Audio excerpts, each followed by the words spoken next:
Alright, Famalam. So today I'm going to talk a little bit about trials and why they're necessary. And I'm going to be reading Malachi 3:3. It's actually really good, but it's kind of hard to understand at first. So I'm going to read it and then I'll explain a little story that goes along with it.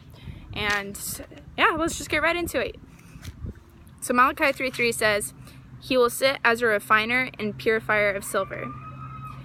He will purify the Levites and refine them like gold and silver."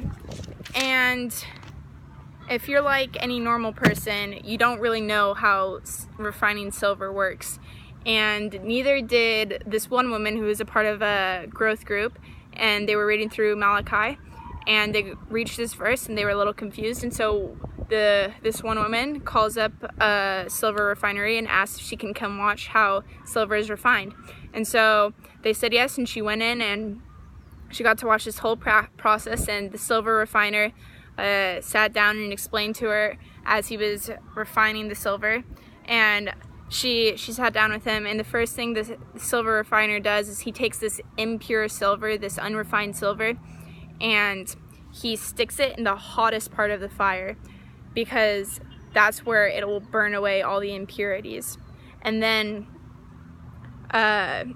he stays watching the entire time. He never leaves the silver, because if he leaves that silver alone, then there's the possibility that the silver gets burned and becomes worthless and invaluable.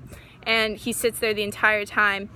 But the woman, as the man was explaining it to her, she says, "Well, how do you know when the silver's done?" And the man says, "Oh, easy, when I see my reflection in it."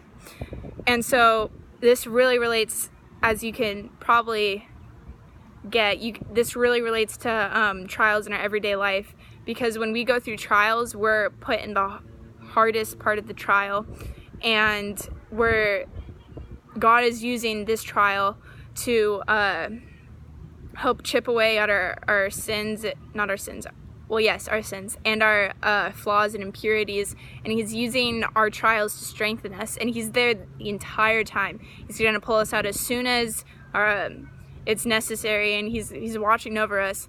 And by the end of the trial, like, he's going to see himself more in us. And that's why trials are actually good. Even if they might not seem good at the time, you're definitely going to be able to look back at your trials and understand, like, oh, this did help me.